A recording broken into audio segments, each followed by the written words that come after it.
All right. Well, thank you everybody for joining me today at IMX 2020. And my name is Mark Fitzfeld, and I am with JF Brennan Company. And today I'm going to talk about best practices for underwater construction and commercial diving.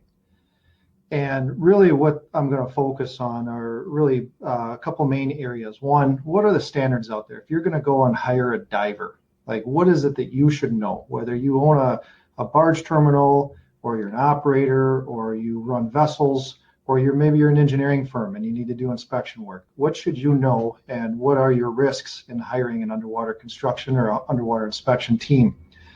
And really what I'm going to focus on too is, what are the standards out there for crew size, equipment maintenance, training standards, what are these divers supposed to have, and then technology. What are some new technologies out there that are being used?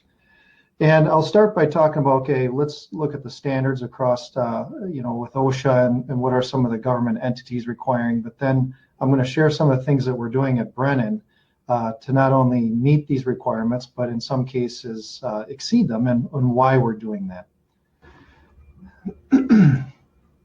So if you don't know anything about Brennan, I figured I'd put a slide in here. We're a marine construction company, environmental remediation company, and a harbor services company based out of La Crosse, Wisconsin, but we work mostly up and down the Mississippi River, on the Illinois River, and Cumberland River.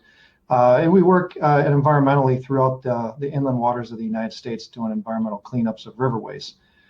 We have roughly about 600 people on staff here, 60 of whom are certified commercial divers, so about 10% of our workforce. Everything we do is around the water, and we're doing stuff above and below the water. So diving and the certifications and requirements and safety that surrounds it is very important to us. We're in our 4th generation of ownership. We just had our 100-year anniversary last year. Very proud of that, and we look at being around for the next 100 years. So what I thought I would do is first define a commercial diver, because a lot of times people are, hey, a diver, what is the difference between a commercial diver and somebody who's a recreational diver? Well, commercial divers, frankly, they go to school and they get trained. They have the necessary education and training to perform underwater inspection and construction services around industrial facilities. And we know that working underwater can be dangerous. You're dealing with a lot of different risks down there.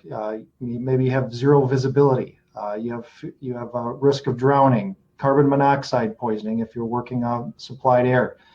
Asphyxia, anoxia, aspiration, decompression sicknesses. Those are all things that are risks to people doing dive work and companies trying to manage it. And then you take that and you add in the construction aspect where they're cutting underwater with underwater torches, or they're welding, or they're cleaning off maybe trash racks or something for an inspection. So now you're putting tools into the mix. So now you have construction and underwater work is very risky. So now if you are a barge terminal owner or operator, or you run towing vessels and you call divers in to do inspections and work on the underside of your vessels, these are some of the things that you should know. Like, some of that risk, you're not separated from some of that risk. You need to know, what are those diving companies doing to protect you? How are they managing their safety, their quality, and the regulatory compliance? Because when it comes to diving, there are small injuries, but things turn bad very quickly. When you're underwater, it's hard to get down and provide life-saving assistance. And so what I'm going to do is talk a little bit about what's in place right now for companies to manage that. So we have to understand, okay, how much risk are we willing to accept? When we look at across these standards, and I'll go through those in a minute, whether they're the contractor like us, and we have our crews are down there, we're doing the work, what is our risk? If you're an engineer and you hire us, what is your risk? Or if you're a terminal owner or a vessel operator, what is your risk when you hire a dive company?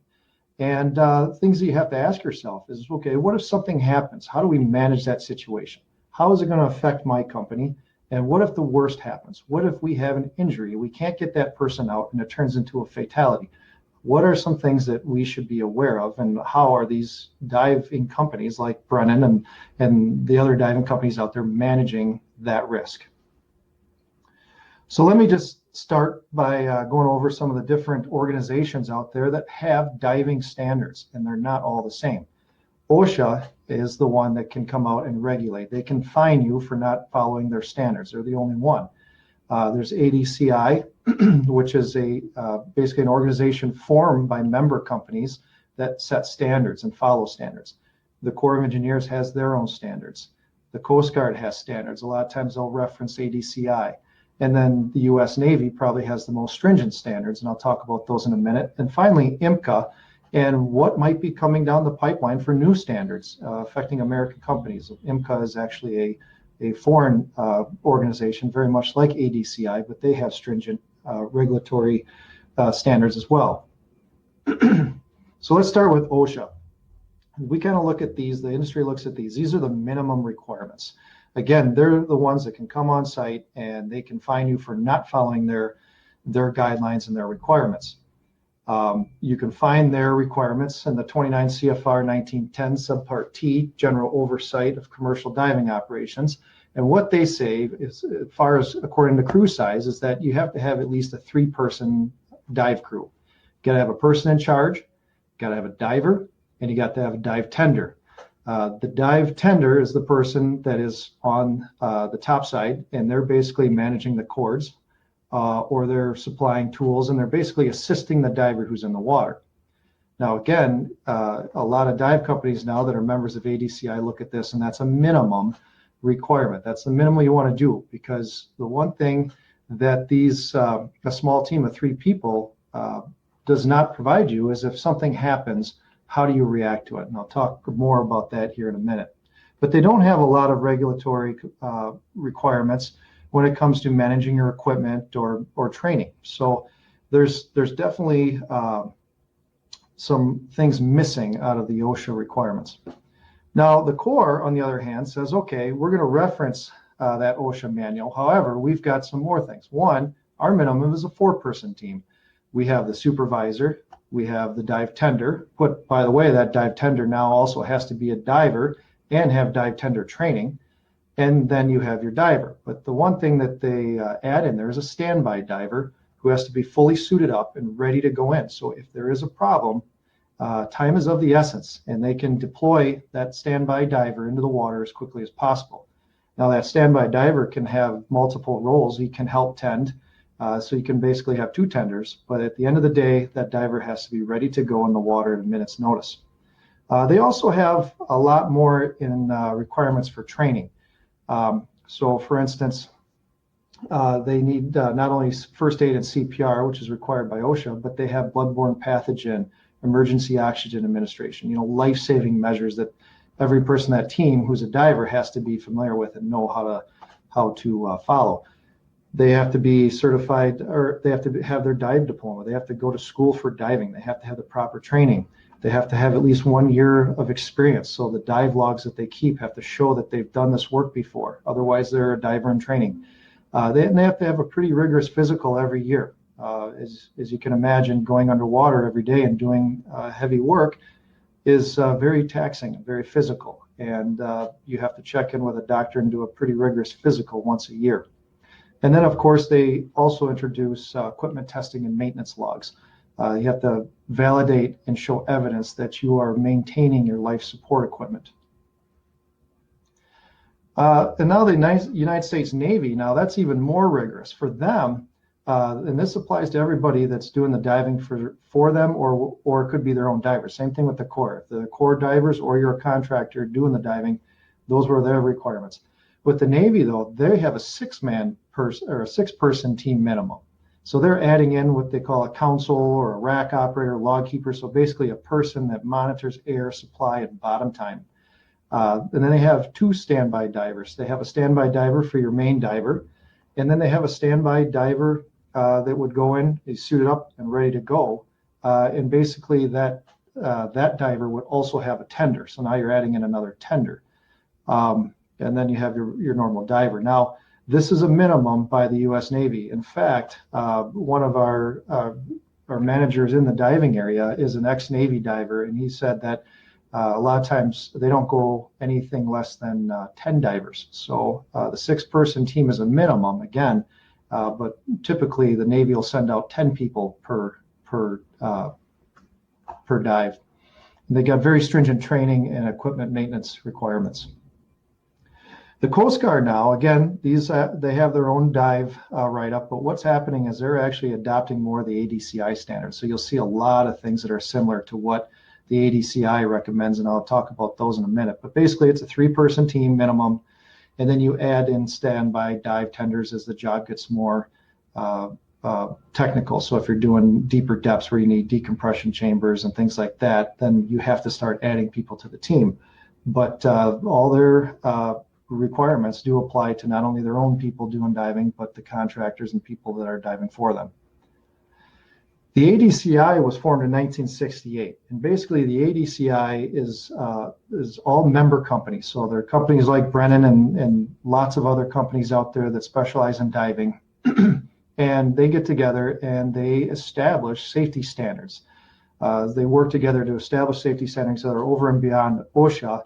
And then they put together a system of audits. So they say, okay, if you're going to be ADCI certified, you have to go and meet these requirements. And that circles around crew sizes, adequate training, what type of records you're keeping. And the nice thing about it is it fosters open communication around the industry, so that if certain companies have new technologies or new things that come out, they can share the information. And like the old saying goes, rising tides raise all ships. So the whole industry benefits from this information that they can share. And that holds these members accountable. So even though it's 100% voluntary, there is an audit. You have to get audited to get accepted. And it's constantly changing. And one of the things they're looking at now is going to a re-audit schedule of every 5 years. And they've done such a great job of setting these standards that now a lot of these other entities are taking a look and referencing them, saying, okay, the Corps of Engineers references them, OSHA references them, the Coast Guard is pretty much adapting everything to their dive plans.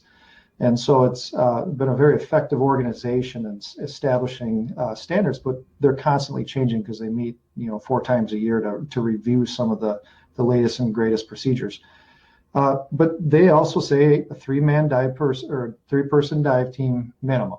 You got your supervisor, you got your tender, standby diver, and then your diver. It also has requirements for training, health, and equipment standards.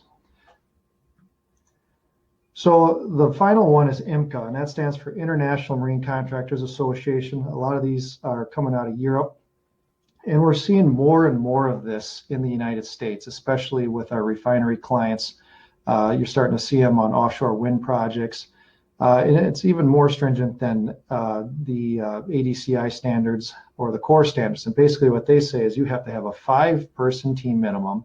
You have your supervisor, your diver, your standby diver, your dive tender, and your standby dive tender. So, and the reason for this is, you think about it, if a diver is in the water and something happens, they get injured, and time is of the essence. They need to have the proper team to react to that. And I'll give more details about, what does that situation look like and what happens with all these people if something happens.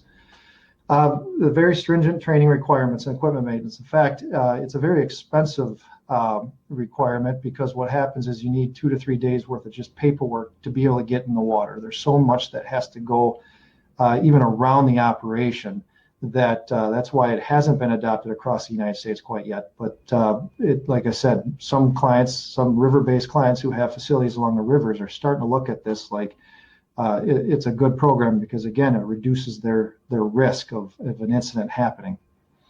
So in recap, you're looking at all these different organizations, and they all have different requirements. Whether it's OSHA with 3 and the Corps with 4, the Navy with 6, the Coast Guard with 3, ADCI with 3, IMCA with 5. With these dive teams, like, who's right? And the reality is they're all right. They've all done assessments on what is their risk and how are they going to manage it. How much risk are they willing to accept? And it goes with, and that should be taken into account. If you're hiring a diver, how much risk are you willing to accept? Because what happens if a diver gets injured in the water? How do we manage it? How will it affect your company? And what if the worst happens? If they get stuck down there, they can't get out in time, and there's a fatality. Because when something happens, it affects not only the contractor who the diver's working for, but basically everybody that's involved in that project, all stakeholders. And so I'm going to talk a little bit about what we do at Brennan and to manage this risk and help manage the risk for our clients, going over and beyond minimum requirements. With the crew size, I'll talk a little bit about what we're doing there. Equipment maintenance, what we're doing there, diver and crew training and new technology. And again, these are all things that we're doing, one, to make our operations safer. We communicate a lot with other dive companies like us, and a lot of them are doing similar things. And not only that, communicating with our clients. What are our clients expecting from their dive contractors? So when it comes to crew size, even though the ADCI says a minimum of 3, there's a push out there saying, you know what, really you should be using a 4-person team. So at Brennan, we did change our standards to a 4-person minimum team, unless it's some type of an inspection and you're in a very controlled environment. If the job is a sizable one, we'll go to a 5 or more person team, because now you get a lot more rigorous physical activity on there, and you just have to have a bigger team to support it.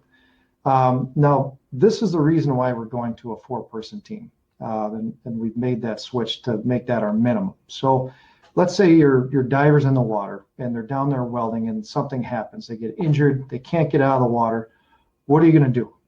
You got to have a standby diver, and they have to be ready to go now. They're suited up, they're right there, they're communicating with the diver, because you have radio communication between the top side and bottom side. So the supervisor will have a radio there, like that bottom picture on the left, and that that tender must be ready to go, that standby diver. Once they get in the water, they got to quickly locate that person, and they might have to administer life-saving measures. They have to go through pretty intensive training to learn what those are and administer them right away if they have to. And then they have to get that person back up to topside, which is not an easy task. One of the things that I always ask people is, if you ever tried to take a full-grown human being out of the water, if they've fallen in, maybe you've had overboards on your facilities or on your vessels, and recovering somebody off the side, even if they're helping, is a very difficult thing to do, because they're in their clothes, they're heavy, they got life jackets, very difficult. Now imagine that they have dive gear, they're coming up from underwater and they're unconscious. If you have only one person there trying to get them out of the water, it's probably not going to happen, and it's going to be extremely difficult. So that second person, that tender now, that's where they're needed. That tender is not only helping during the job by getting tools and helping the diver who's in the water, but now you have 2 divers in the water, and that tender is extremely important, because now they can help get those people out of the water. They can manage the cords, because now you have 2 cords that they have to manage. And then meanwhile, the manager, the dive person in charge, they're making emergency contacts, they're aiding in that diver extraction out of the water, and they're starting to provide any first aid that might be needed. So a 4-person minimum, you can see, is still is every person there is a very important part of the team, and they're all working very hard if something goes wrong. The other thing that we're doing is we're really doubling down on equipment maintenance and testing. We manage all our equipment from a corporate standpoint, so unless there's like job site repairs, the divers themselves aren't actually doing the repairs or the replacements or anything like that. And we have 4 full-time certified equipment techs on staff that go to an annual training. So they'll go get the Kirby Morgan helmet certifications. They get regulatory maintenance and overhaul classes, advanced air cylinder technician training. So they got to go through a lot of training every year. And then quarterly or biannually or yearly, depending on the piece of equipment, we test that equipment. And we have to do air testing, strength testing, and they have training and certifications to do this. And then what goes along with that is paperwork and reporting. We have to have detailed logs showing that we did the testing and the repairs and the maintenance. And then the life-saving gear. So that's another thing. We have to have the stuff, and we have to store it. It has to be ready to go as a dive contractor at a moment's notice. So it has to be stored in a clean environment. And so of our facilities that we have, that we keep a very clean environment for this equipment, because it's very important. It's life-saving equipment. And all the reordering of new equipment, spare parts, are all done with these techs versus the divers trying to order, or the supervisors trying to order their own things. The training and education, again, here, we've kind of taken a page out of the Corps manual. We like what they're doing. They're going over and beyond, and we think that's very important because the OSHA side is just not enough. CPR and first aid is not enough training for divers. So we're doing a lot of new prolific on-the-job training. We're taking the training from even the dive schools that these divers go to and breaking it down into segments so that they can have refreshers every now and then on the important things that they learned in school. We have it all mobilized because you can imagine that, you know, when you're on different sites all over the country, you got to pull up that information. It's got to be in the palm of your hand. So we do a lot of this through iPads and mobile devices. And the supervisor, the person, the diver in charge will actually be the person doing that training and doing that refresher every time the crew goes out. We're also looking at what the Corps has done, you know, the O2, the oxygen administration, AED training, bloodborne pathogens, emergency life-saving procedures. We go through and we do training at minimum yearly, and some of these even more often, because these divers, the first aid and CPR training is just not enough. And then finally, the Marine training system is a great resource for some different dive education tools, as well as we build our own. We use ADCI resources as well. There's some really great training out there that organization has provided its members. So we're always constantly developing, constantly training, constantly revamping. And I think you'll see that across the industry with a lot of the great diving companies out there, is they're constantly pushing themselves to get safer, to get more efficient, to increase quality. And but it all comes down to safety. And then some of the things that we're doing is some of this is internally, some of this is our clients coming to us and saying, okay, what are some other options? You know, we have a very dangerous facility here. It could be, let's say, a dam. And if you we have a gate that doesn't close. If you put a diver in, obviously they're going to get sucked through that gate and it's going to be bad. Or if they got to go up into an outfall or some type of an intake pipe or anything like that, you know, what are the risks out there? And can we avoid putting a diver in, or at least put something in to check out the conditions before we put a diver in, and before we put a diver at risk? We got to know what we're getting into.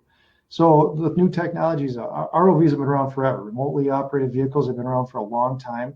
The technology, just like you see drones everywhere, ROVs are getting to the point where, you know, the costs have come way down. There's some really sophisticated tools that you can hang on these ROVs to do scans of pipelines. They can go down and do pre-dive inspections with HD cameras and light the whole area up and figure out, okay, are there obstacles down there, sharp objects, or what are we dealing with here? You can investigate the condition of your infrastructure. You know, are your sheet pile walls, is there a hazard down there? Are they ready to collapse? You know, again, is there a head differential that putting a diver in all of a sudden could put that person in danger? So the nice thing about these ROVs is you can put them in and check out the conditions before you put a human down there. So that's a very popular thing now. The other thing is using survey. There's some really neat tools out there, multi-beam, single beam, echosonic systems. You can go out and you can run surveys and figure out what's in the water. Are there any big obstacles down there? Any things that we have to be aware of before we put a diver in? Drone imaging and photogrammetry. You know, you can go and take above water photographs of these different structures and have basically a whole model of what's going on around the infrastructure. Sonar imaging is a big one, like side scan sonar or sector scan, we call it, where you can take a sonar image of an underwater structure and figure out, okay, you know, there's a problem going on here. And sometimes that'll save money, because if you have a large structure, a dive inspection, you know, a lot of times a diver has to feel their way across the entire structure.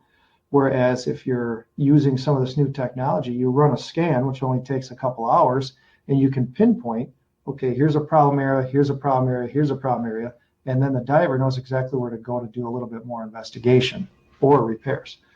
And this new technology is advancing quickly, and that's coming down in price as well. And basically, it leaves very little to the imagination.